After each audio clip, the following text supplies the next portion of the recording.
Once, not so long ago in my heart, he was just a little boy with scraped knees and frightened eyes, curling into my lap for shelter whenever the world raised its voice. Back then, I whispered silent promises into his soft hair that I'd always protect him from harshness, from shouting, from pain. Now, decades later, I sit at his dinner table, my voice barely a breath, asking him not to raise his voice in front of his sons.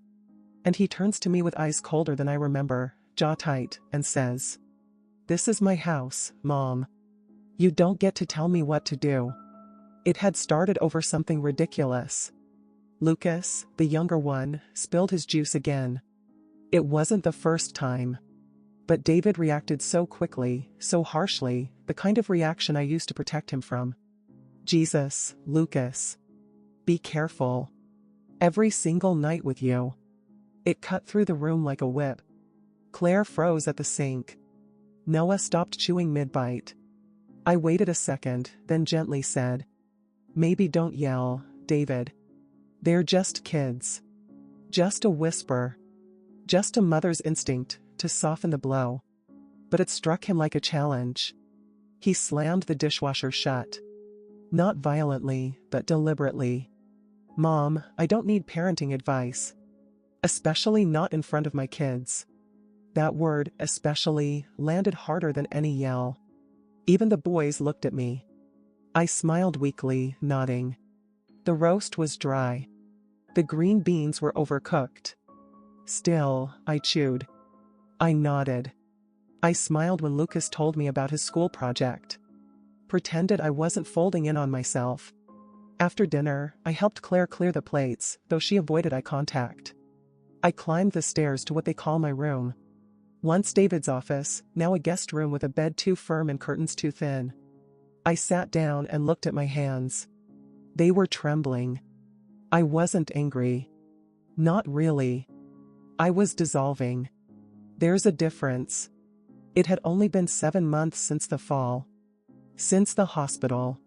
Since the day Claire sat at the foot of my rehab bed and said, "It's time. You can't live alone anymore, Diane. We have the space now. It'll be better for everyone." What she didn't say was, "And you'll stop being in charge of your own life." They meant well. I know they did. David even helped with the move. Carried boxes, made space in the garage for the few things I insisted on keeping. I gave up the rest, my apartment, my furniture, the life I'd built since James died. They set up a room. Bought me a new recliner. Claire filled the bathroom with lavender soap and new towels. The boys made drawings to tape to my door. For a while, it felt sweet. Cozy. But slowly, something shifted. My presence began to feel like an intrusion. Like they had made space for me, but never really invited me in. And tonight, after one sentence, just one, I saw clearly, I was not allowed a voice here. Not even to protect my grandchildren from harshness. And that's what broke me. I opened the bottom drawer of the nightstand. Took out a small folder I hadn't touched since I moved in. Inside were copies of my will, my living directive, and an old bank statement. I stared at them for a while. Then I reached for a pen and wrote on a sticky note. Call lawyer. Check account balance. Look for alternative housing. Find storage unit. Call Eleanor. Eleanor, my old neighbor. My friend. No decisions yet. But for the first time in months, I wanted to imagine a life where I wasn't just tolerated, I was heard. I didn't sleep that night. Not really. I lay still in the too-firm bed with the too-thin sheets and stared up at the ceiling, counting the cracks in the plaster like they were answers. Every creak of the house below made me flinch, wondering if David was still angry. If Claire was apologizing for me. If the boys could feel the shift, even in their dreams. By morning, I had a headache behind my right eye and a hollow pit where my appetite used to be. I folded the list and slid it into the pocket of my cardigan. I started with number 5, call Eleanor. I hadn't spoken to her in over a month. Since I moved here, our calls had slowly thinned from weekly to nothing. Not because she stopped trying, but because I always felt guilty, like I had nothing happy to report. Like I was lying each time I said, "I'm settling in just fine." But now, with my hands shaking just a little, I dialed her number and sat on the edge of the guest bed. Diane? Her voice cracked like dry leaves. Oh my God. Are you okay? I didn't expect the tears to come so fast. I pressed the phone to my face and whispered, "No. I don't think I am." She listened. Just listened. That's all I needed. She didn't offer cliches or tell me to be grateful. She didn't try to fix anything. She just stayed with me on the line while I pulled myself back together, breath by breath. When I finally said, "I think I need to leave," she said, "Then we'll figure it out." Like there was no question. I ended the call and sat very still for a long while. Later that day, I made tea and brought it to the garden. Claire was at her laptop in the dining room, earbuds in, furiously typing. I didn't interrupt. I didn't exist in her world at the moment. David had left for work early. The boys were in school. I sat among the lavender bushes I'd trimmed last month, my knees aching as I lowered myself into the old metal chair. The sun was sharp. I closed my eyes against it and listened to the wind rustling the dry leaves. I thought about how quiet my apartment used to be. How the creaking of the radiator and the birds on the sill were the loudest things I'd hear all day. I'd hated that silence sometimes. Now I missed it so much it hurt. Number 1, call the lawyer. I had only met Mr. Feldman once, years ago, when I updated my will after James died. But he remembered me. His voice was calm and certain, like someone who never rushes anything. I'd like to make a few changes, I told him. Some account transfers. A few reassignments.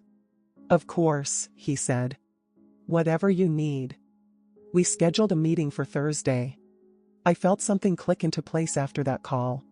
Like I was tightening the lid back on a jar I hadn't realized had spilled everywhere. That night, dinner was awkward. Claire reheated leftovers. The boys picked at their food. David didn't say much. He barely looked at me.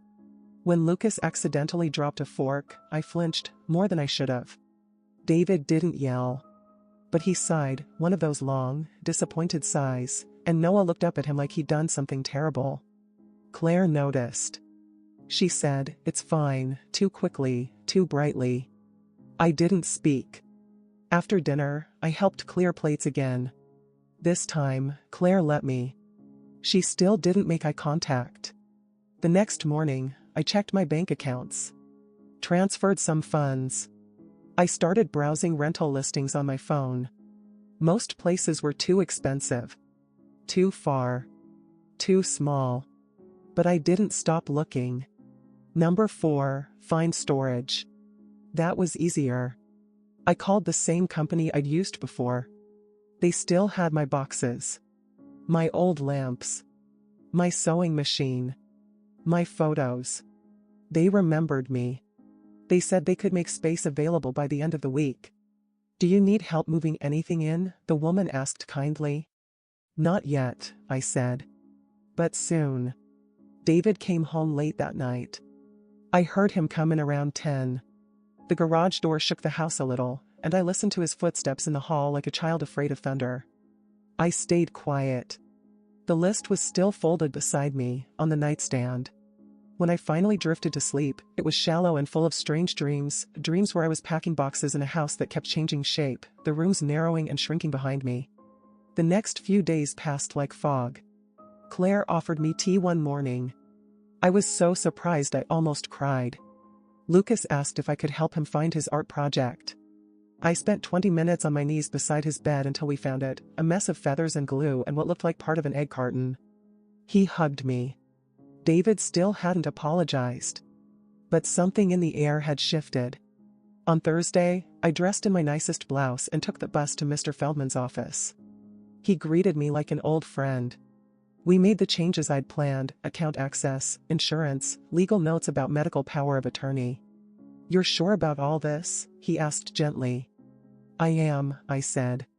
"It's time." When I stepped out of his office, I felt 20 pounds lighter. I walked 2 blocks before realizing I hadn't eaten lunch. I ducked into a quiet cafe and ordered tomato soup and a grilled cheese. Sat by the window. Watched people walk by with strollers, coffee cups, briefcases, lives. I existed again. And I wasn't waiting for permission. Friday came with heavy clouds and the taste of rain in the air. I knew something was coming, not weather, but something else. That stillness before a shift. The house was quieter than usual when I woke up. David had already left for work. Claire had taken the boys to school. The silence wasn't peaceful. It was loaded.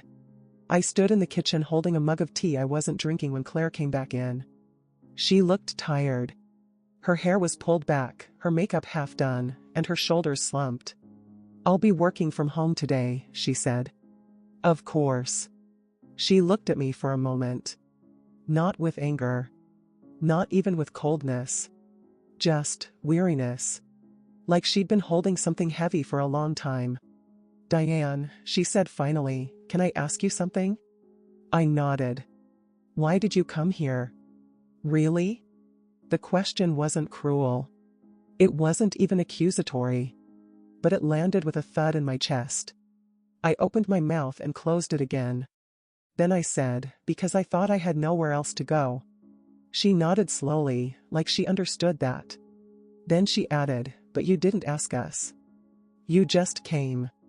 I looked down at my tea.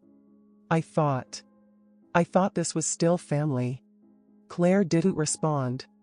She walked past me, into the dining room, and opened her laptop. That afternoon, the rain started. It wasn't loud. Just a soft tapping on the windows, like the sky was whispering. I went into the boys' room while they were still at school. I sat on the lower bunk and ran my fingers over the wooden frame. They'd stuck dinosaur stickers along the edge, half peeled, slightly sticky. I smiled. Then I started to cry. I didn't want to love this house. I didn't want to love these children the way I did, like they were mine to protect. Like their silence when David sighed too loudly was something I could fix. Like their nervous eyes when someone raised a voice still had a solution. But I did love them. That made everything harder. David came home early. I heard the door slam and the heavy stomp of his boots on the tile. He didn't come find me. Just went straight upstairs. I stayed in the kitchen. I was making soup. Stirring mindlessly. 15 minutes later, he came back down. "Can we talk?" he said, arms crossed. I nodded. We sat at the table.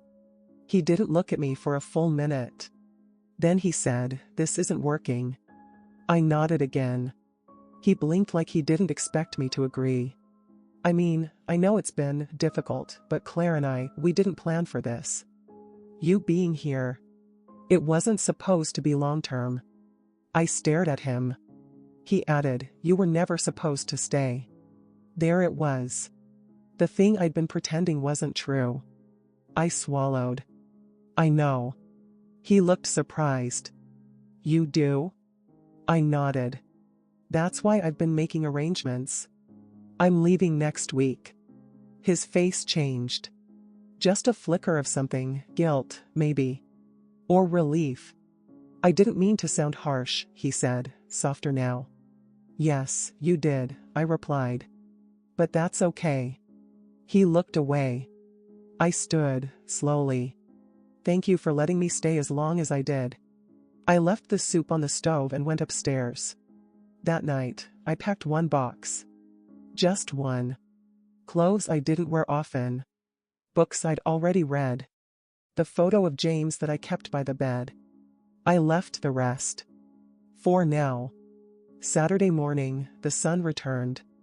Bright and false. Claire made pancakes for the boys. They were loud and sticky and covered in syrup. I didn't go downstairs. I heard them laughing. It hurt, and it didn't. David knocked on my door around noon. Not hard. Just 2 soft taps. "Do you want to come with us?" "We're going to the park." "No, thank you." He hesitated. "Okay." Later, I walked to the pharmacy. Bought boxes. Tape. More things I would need. At the register, the clerk looked at me kindly and said, "Moving day?" I smiled. Something like that. That evening, Eleanor called. "I've got a friend," she said. "Her neighbor just passed. She's looking for someone to take over the lease." It's not big, but it's quiet. 2 rooms and a tiny balcony. You could have sunlight again. My throat tightened. How much? She told me. It was doable. Let me meet her, I said. When I returned to the house, Claire was waiting in the kitchen. You're really going? I nodded. She leaned against the counter and crossed her arms. David didn't mean to be cruel. I know. We didn't think it through. When you moved in, it was fast. And we were overwhelmed. I understand. She paused. But the boys love you.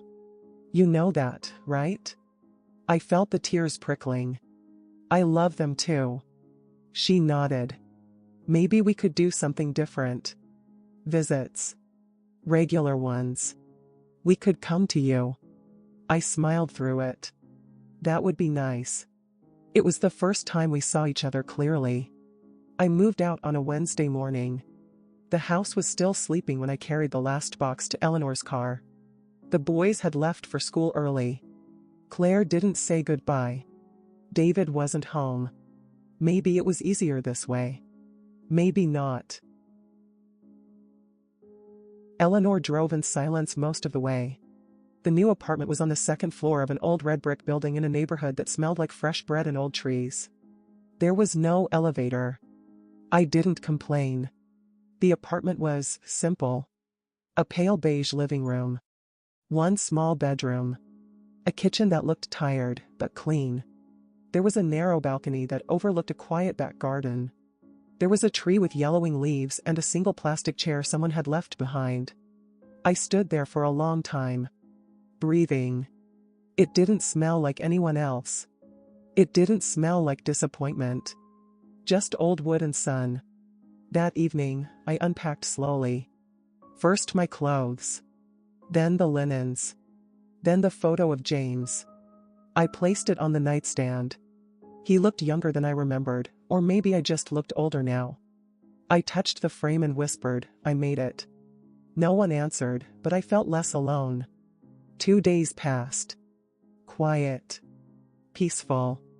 Claire called on Friday. She sounded tired but warmer. We'd like to bring the boys by this weekend. If you're up for it. I'd love that. I bought juice boxes, made cookies from scratch, and pulled out the only 2 stuffed animals I'd brought with me. I didn't expect them to care, but I needed to try. Saturday morning, they arrived. Leo ran in first, arms wide. Grandma. I caught him mid-jump and hugged him tight. Ben walked slower. More cautious, like he wasn't sure if this new place made me someone different. But when I knelt down and offered him a cookie, he smiled. Do you live here now? I do. Can we visit sometimes? I looked at Claire. She nodded. You can. We spent the afternoon drawing, reading books, and watching the birds outside the window. They didn't say anything about their parents. They didn't have to. I knew. I always knew. After they left, I sat on the couch, still warm from their small bodies, and let myself cry for the first time in days. It wasn't sadness. Not entirely.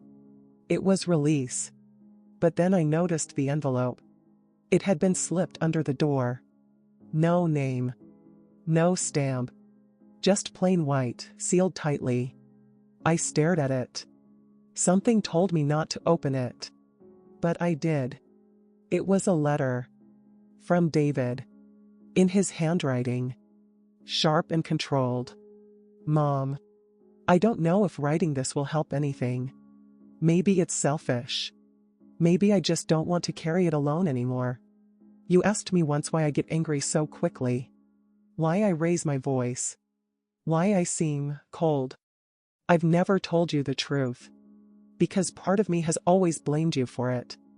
Yes, you. I know you tried your best. But when Dad died, something in you disappeared. You were always tired. Always somewhere else. I needed you then. Really needed you. But I learned to stop asking. I learned to handle things alone. That's how I've lived since. And now, having you back in my house, it just brought it all back. That silence.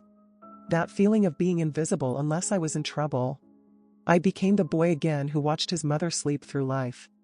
I'm not proud of how I've acted. But I needed you to know this before you go completely. I'm sorry I couldn't say it in person. David. I sat there for what felt like an hour. Not breathing. Not blinking. I read the letter again. And again. The guilt came fast. Then anger. Then something softer. Memory. He was right. When James died, I collapsed inward. I smiled for school photos, packed lunches, washed clothes, but I wasn't there. Not really. I thought surviving was enough. But my child needed more. And I missed it. I wrote a reply that night. It took me 4 tries. Each version either too soft or too cruel. But the final one felt right. David. I read your letter. And I believe every word. You're right, I wasn't present the way you needed me. I thought showing up was enough. I didn't realize my silence would shape you more than my presence. For that, I'm sorry. Not just as your mother, but as a woman who now understands how grief can swallow generations if we let it. I don't expect your forgiveness. But I do want you to know, I see you. Fully. And I hope, one day, you'll see me too. Love. Mom. I didn't send it yet. I'm not sure if I ever will. But writing it healed something I hadn't touched in decades. That night, I dreamed of my childhood home. Not the house. But the feeling of it. And for the first time, it wasn't heavy. It was a quiet Tuesday morning. I was folding laundry, a task that always made me feel strangely whole. The rhythm of it. The order. The way warm towels reminded me of childhood winters. Then, the phone rang. I almost didn't answer. The number was unknown. But something pulled me toward it. I picked up. Hello? There was a pause. Then a soft voice, cautious. Is this Mrs. Eleanor Hart? My heart stopped. No one had called me that in years. Yes, I said slowly. Who is this? The woman hesitated. My name is Lillian. I hope you don't hang up. I didn't know who else to call. The way she said it. Like she carried something far too heavy. I'm listening, I whispered. She took a deep breath. I think I have something you should know. About your son. About David. I didn't move. My knees gave a little. I sat down on the edge of the bed, the folded shirt still in my hand. What about him? I don't want to upset you, she said. But I've known David for over 10 years. He never told me about you. I found out your name by accident. I shouldn't even have known it. 10 years? I asked. I'm the mother of his other child, she said. The room froze. At first, I didn't believe her. Then she began to describe things no stranger could know. How David spoke. His way of chewing the inside of his cheek when nervous. The small scar near his collarbone from a bicycle accident when he was 12. She knew. She knew. I sat in silence, cold sweat blooming behind my neck. I met him when I was 27, Lillian continued. He said he wasn't married. We weren't serious at first. But then, I got pregnant. He was surprised. Told me he wasn't ready. But he showed up. He was there when our daughter was born. Daughter? I echoed, hollow. Her name is June. She's 8 now. I pressed a hand over my mouth. 8 years old. That meant Ben was 9. Leo 7. He had another child in between his sons. I didn't know what to feel. Rage? Betrayal? Grief? Mostly shame. How did I not know?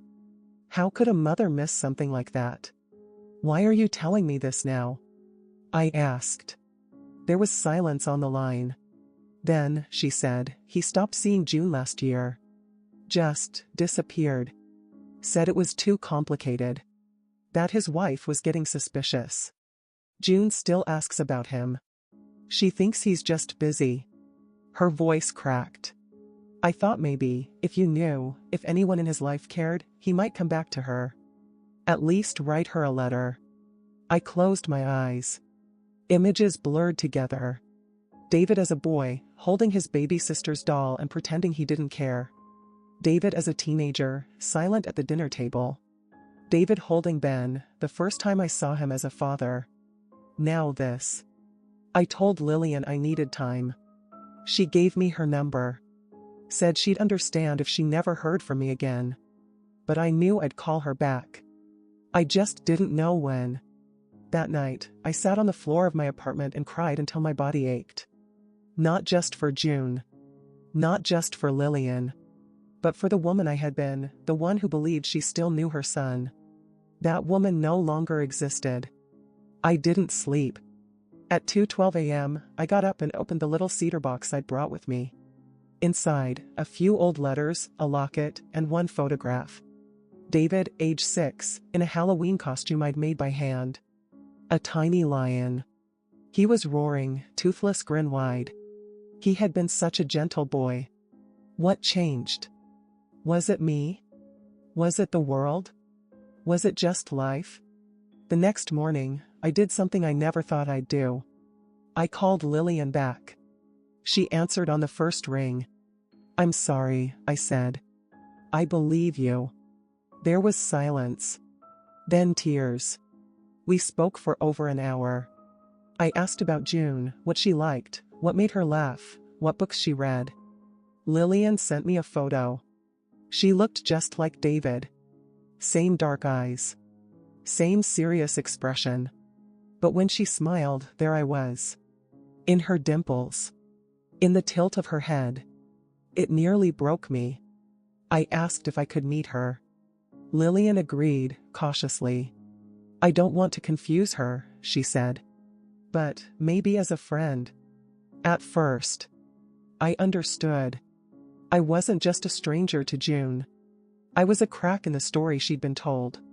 That Saturday, I baked a banana bread and brought along a puzzle set. Lillian met me at a small park by the river. June was shy. She barely looked at me at first. But then I mentioned horses, and her whole face lit up. We talked for an hour. I never said who I was. She just thought I was Mommy's friend Eleanor. But as we finished the puzzle, she said something I'll never forget. You feel like someone I already knew. And for a moment, I had to turn away, pretend to sneeze, because the tears were rising again. I didn't tell David. Not yet. Maybe never. Some truths need time. Some truths deserve to be carried by women, not for revenge, not out of bitterness, but because we love deeper than anyone knows. And now? I call June once a week. Sometimes she calls me first. She doesn't know the full truth. But one day she might. And when that day comes, I will be there. Not as a savior. But as someone who never stopped believing in the power of showing up, even when it's years too late. It was raining that Thursday afternoon. A soft, persistent drizzle that blurred the windows and hushed the world outside.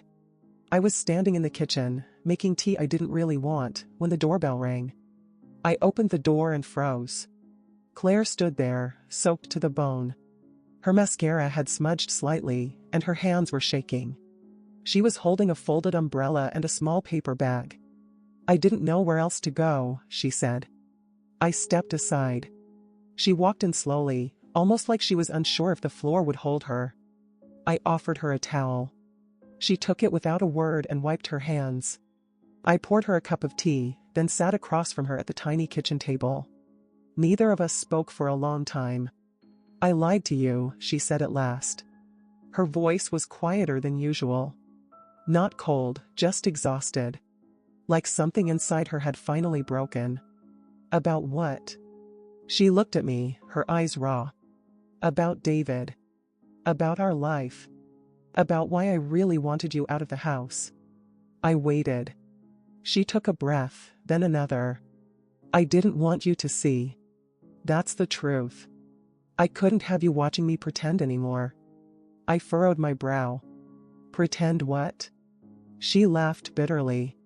That we were happy. That we were even a real couple. I didn't understand. Not at first. Then she started talking. Really talking. He hasn't touched me in almost 4 years, she said, her voice cracking. No affection. No intimacy. Nothing. Just cold politeness. He comes home late. Sometimes doesn't come home at all. And when he is home, he's angry. All the time. With the kids, with me, with himself. I felt my throat tighten. Why didn't you ever say anything? Claire looked at me, and this time, there was no resentment in her face. Just pain. Deep, quiet pain. Because I thought I owed him something.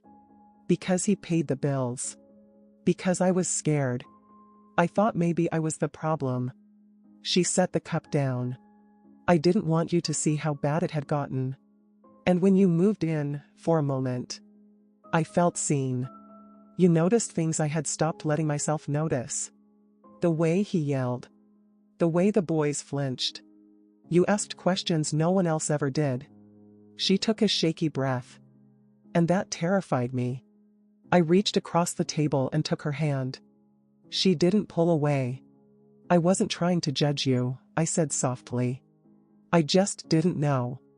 I really didn't. I know, she whispered. And I'm sorry I pushed you away. But I wasn't strong enough to deal with both him and your eyes watching me fall apart. There was silence. But it wasn't heavy anymore. It was honest. She pulled something from her bag. A small notebook. The cover was creased. Inside were scribbled pages, notes, journal entries, even some printed emails. This is everything, she said. Every time he made me feel like I was less than human. Every time he shouted at the boys and then gaslit us all like nothing happened. I started writing it down 2 years ago. I looked through it. The words blurred, but not from the ink. From the tears in my eyes. Why haven't you left? I asked. Claire looked away. Because I don't know how. Because I still don't believe I deserve better. Because I have no family to run to, and he knows that. She looked back at me, her voice breaking. And because I didn't want the boys to grow up without a father. But now I see, they already are. We sat in silence again. But something shifted. A decision forming, slowly. Like the moment before a storm finally breaks. Claire, I said, steadying my voice, you don't have to do this alone. Not anymore. I may not have been a perfect mother. But I can be a better grandmother. And a better ally to you, if you'll let me. She looked up, her lip trembling. I want out, she whispered. I don't want to raise my children in that house. I don't want to keep pretending. Then don't. I'm scared. I am too. But fear means you still have something to fight for. That night, she didn't go back home. She stayed in the spare room. I made up the bed with my softest linens. We didn't talk much after that. But when I checked on her an hour later, she was asleep, truly asleep, her face peaceful in a way I hadn't seen in years. And I knew. Whatever happened next, the silence was finally broken. The next morning, the house was silent. Claire was still sleeping. The boys were at school. And I stood in the hallway, staring at the door to David's old bedroom, the room he'd grown up in, the one I hadn't entered in years. It had become a storage space, a forgotten corner of a life I rarely let myself revisit. But something stirred in me. A whisper from the past. A need to remember. Or maybe to understand. I opened the door. The air smelled of dust and memory. Boxes were stacked high along the walls, old blankets draped over forgotten furniture. I walked slowly, my fingers brushing against the edges of things I once held dear, a broken rocking chair, his childhood school projects, a dusty guitar that had never been played beyond the first few chords. And then I saw it. A shoebox, tucked in the back of the closet, half covered by an old sweater.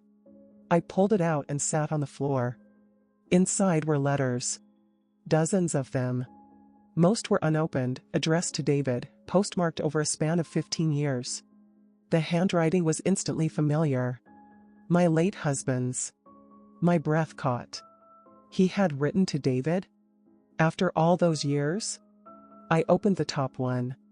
It was dated 2 months after he'd left. David. I know you hate me. I would too. But I need you to know that I didn't leave because I stopped loving you. I left because I was drowning, and I didn't want to drag you with me. My hands trembled as I read. Letter after letter, he wrote from motels, from shelters, from clinics. Each one a piece of a broken man trying to reach his son. Some were desperate. Some were calm. All were ignored. And that's when I realized. David had received them. He'd never opened them. Not a single one. One letter near the bottom was marked for your mother. I stared at it, unsure. Then I opened it. Elena. If you're reading this, then I finally had the courage to send it. Or maybe I'm already gone. I've written to David, but he won't answer. I can't blame him. I've made too many mistakes. But there's something you need to know. Something I couldn't tell you back then, and something I fear will die with me if I don't say it now.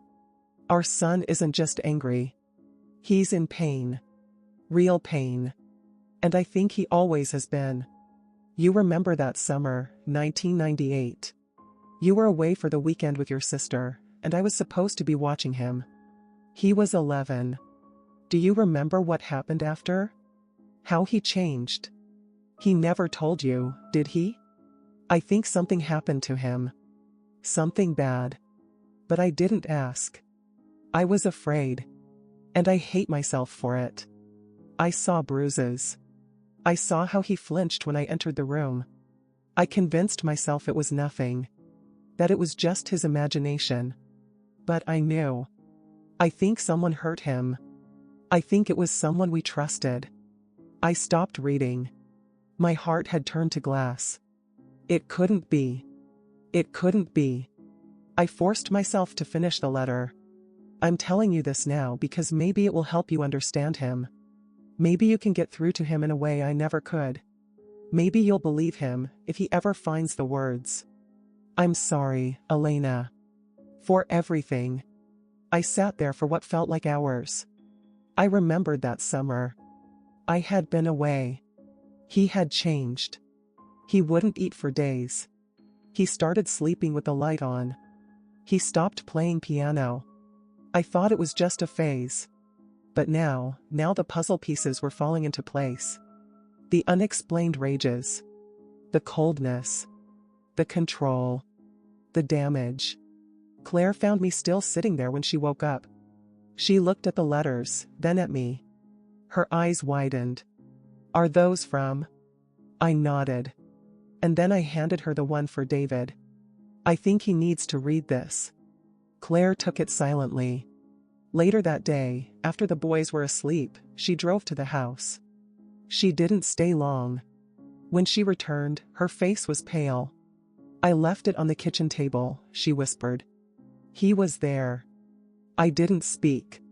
I just walked in, put it down, and left. What did he do? I don't know. I didn't look back. That night, she cried in the living room. And I sat with her. I didn't offer solutions. I didn't try to fix anything. I just held her hand. And for the first time, we were truly connected. Not as mother-in-law and daughter-in-law, but as two women who had lived through fire and now, maybe, could help each other heal. The letters sat on the kitchen table all day. David came home late, later than usual. He didn't say hello. He didn't look at the boys. He just stood there, eyes fixed on the worn envelope with his father's handwriting. I watched from the doorway, heart pounding. Finally, he picked it up. His fingers trembled. He unfolded the paper carefully, as if it might shatter. Then he began to read. At first, his face was unreadable. Then, a flicker of something, pain? Shock? Regret? He clenched his jaw, paced the kitchen. The silence between us was thick. "Why didn't you ever tell me?" he finally asked, voice rough. I didn't know what to say, I answered softly. "Your father wanted you to have the truth." He slammed the letter down. I hated him. I hated him for leaving. For everything. Tears spilled down his cheeks. But maybe he knew more than I realized. He sat at the table, head in hands. I felt the weight of years crushing him. That night, we didn't talk much. But something shifted. He called Claire. They spoke for hours. And when he hung up, he looked exhausted. But also, lighter. The next morning, he found me. "We need help," he said simply. And so we began. The letter sat on the kitchen table all day like a silent verdict. David came home much later than usual, his shoulders stooped, eyes weary, as if carrying the weight of every mistake he had ever made. He didn't greet the boys. He didn't glance my way. His gaze was fixed solely on the worn envelope, the one with his father's handwriting that Claire had left just hours before. I watched him from the doorway, heart hammering against my ribs. I could see the storm raging beneath the surface. He hesitated, then reached out with trembling fingers, lifting the letter as if it were fragile glass. He unfolded it carefully, smoothing out the creases with the reverence of someone unearthing a long-buried secret. His eyes scanned the words. Minutes passed. His face betrayed nothing. Then, slowly, something broke through. A flicker of pain, sharp and raw, flashed in his eyes. His jaw clenched tightly, lips pressed into a thin line. He began to pace the kitchen, each step heavy and measured. The silence hung thick in the air, suffocating. Finally, he stopped and looked at me, voice hoarse. "Why didn't you ever tell me?" His question felt like a knife, sharp and accusing, but I kept my voice steady. "I didn't know what to say, David. Your father wanted you to have the truth, even if it came too late." He slammed the letter down on the table. I hated him. I hated him for leaving. For abandoning us all. His hands shook as tears rolled down his cheeks. But maybe he knew more than I realized. I walked over and placed a gentle hand on his shoulder. "The truth is messy. But it's also freeing." He sank into the chair, burying his face in his hands. I sat beside him, feeling the crushing weight of years of silence and pain settle between us. Later that evening, David called Claire. I couldn't hear what they said, but I watched the tension leave his body as he spoke. When he hung up, he looked exhausted, as if a great burden had been lifted, but a long road still lay ahead. The next morning, David found me in the kitchen. "We need help," he said simply. "I'm ready," I told him. From that day, the air in the house shifted. David started therapy sessions. Claire joined support groups. And I began to rediscover my place in the family, not as a guest or a shadow from the past, but as a woman who refuses to let history repeat itself. There were setbacks. Days when the shouting returned. Nights filled with silence so thick it was deafening. But slowly, the walls we built around our hearts began to crumble. One afternoon, as I helped the boys with homework, David came into the room with something in his hand. A photo.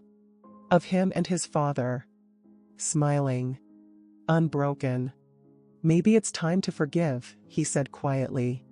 And in that moment, I saw the boy who once hid on my lap, scared, fragile, but still hopeful. The house was quieter now, not because the pain had vanished, but because the air was thick with things left unsaid. I watched David carefully these days. The hard lines on his face softened when he thought no one was looking, but his eyes still carried the weight of a lifetime of grief. Claire and I had started talking more, though there was still a distance, an invisible wall built from years of silence and misunderstanding. One evening, after the boys were asleep, David invited me to sit with him in the living room. His voice was low, almost hesitant. "There's something I've never told you," he began. I waited, sensing the importance of the moment. He told me about the summer of '98, the summer my husband had mentioned in his letter. About a day when David had disappeared for hours, refusing to speak. About a visit to a neighbor's house that ended in tears and bruises. About a secret he'd buried deep inside, afraid no one would believe him. I listened, heartbreaking anew. He spoke of betrayal, of someone he once trusted, someone close. Someone who should have protected him but instead caused irreparable harm. That's why I'm angry, he said finally. At myself. At everyone. At you. I reached for his hand. None of this is your fault. That night, we cried together. Not as mother and son, but as two wounded souls finally sharing their pain. The house felt different now. Not because everything had been fixed, far from it, but because the silence between us was no longer heavy with avoidance. Instead, it was filled with the weight of truths finally spoken aloud. David invited me to sit with him one evening after the boys had gone to bed.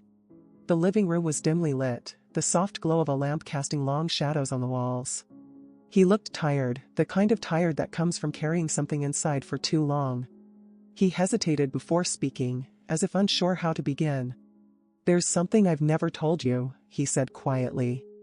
I waited, knowing this was a moment that had been years in the making. He took a deep breath. Back in the summer of '98, after you left for that weekend with your sister, something happened to me. Something I didn't understand then, and that I've buried deep inside ever since. His hands clenched into fists. I was 11. I disappeared for hours one day. I wouldn't talk. I wouldn't eat. I just shut down. I remembered that summer vaguely, how quiet the house had felt, how different David had seemed. He continued. I was at the neighbor's house. I thought I was safe there. But then, I got hurt. Not just a scrape or a bruise. Something worse. Someone I trusted, someone I thought cared about me, hurt me. And I was too scared to say anything. His voice broke. I blamed myself for so long. I thought maybe I deserved it, or that I was imagining things. I reached out and took his hand gently. No, David. It wasn't your fault. None of it. He looked up, tears in his eyes. That's why I'm angry, at myself, at everyone around me, even at you. I shook my head slowly. You did nothing wrong. We failed you by not seeing. But we can still try to heal. For the first time in years, we cried together. Not as a mother and son, but as two souls carrying wounds, finally shared and no longer alone. The days after David's confession felt both lighter and heavier at once. Lighter, because the truth was finally out, unspoken burdens shared at last. He started therapy sessions, cautiously at first, then with growing determination. Claire found new strength in her own support groups. But heavier, because confronting the past meant opening wounds that hadn't fully healed. David struggled with nightmares, flashbacks that made him flinch even in daylight. He pushed himself to talk, to face the memories he buried so deeply. I tried to be there for him, but sometimes the pain was too raw, even for me. One evening, he told me something that stayed with me. I don't want my boys to grow up in silence and fear like I did. I want to break the cycle. Those words hung in the air, a fragile promise of hope. But change is never easy. There were moments of anger, setbacks where old habits crept back. Shouting replaced by silence. Silence replaced by tears. Yet slowly, the family began to rebuild, not by forgetting, but by acknowledging every crack and scar. I realized my role wasn't to fix everything but to listen, to support, and to love without conditions. Because sometimes, healing is simply surviving, together. Weeks passed, and the fragile threads of healing wove slowly through our lives. David was making progress, but the past still cast long shadows. One afternoon, as I helped with the boys' homework, David's phone buzzed. He glanced at the screen, hesitation flickering in his eyes. It's someone from the past, he said quietly.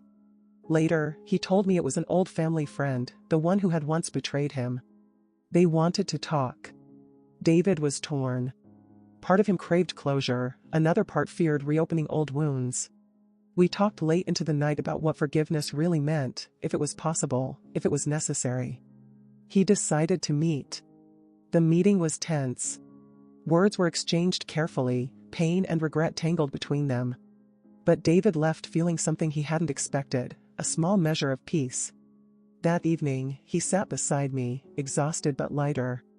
We can't change the past, he said, but maybe we can choose what defines us moving forward. I smiled, tears in my eyes. We already have. The days felt heavier now, though the air was clearer. David had made peace with much, but not everything could be undone. One afternoon, I found him in the guest room, the room that had once felt like a prison, now a place of reflection. He held an old photo album, worn at the edges. "This was the last gift from my father," he said softly. He opened it carefully, revealing pictures of a younger version of himself, his parents, and moments of happiness long forgotten. Then he paused. "I need to tell you something I've never told anyone." He revealed a secret he had carried all his life, something that explained the sharp edges of his anger, the silence between us, and the distance he kept. It was a truth about his own struggle, a battle with guilt and regret that no one else had known. He told me about the night he almost gave up, about the moment when he chose to fight for his family and himself. Tears streamed down both our faces as we shared that final truth. It was a release, a breaking of chains forged in pain. Later that day, as the sun dipped below the horizon, David gathered us all. He thanked me, Claire, and the boys for teaching me what family really means. He promised to be better, not perfect, but present. As I watched him hold his sons close, I realized that despite everything, love had won. And sometimes, the most shattering wounds can lead to the strongest healing. Thank you so much for listening to this deeply personal story about love, pain, and healing within a family. Sometimes, the hardest battles are the ones fought quietly, but they shape who we truly are. If this story touched you, please consider subscribing to our channel for more heartfelt stories like this. Your support means the world and helps us bring more voices to light. Don't forget to like, comment, and share your own experiences if you feel comfortable. Together, we can build a community of understanding and hope. Thank you again, and see you in the next story.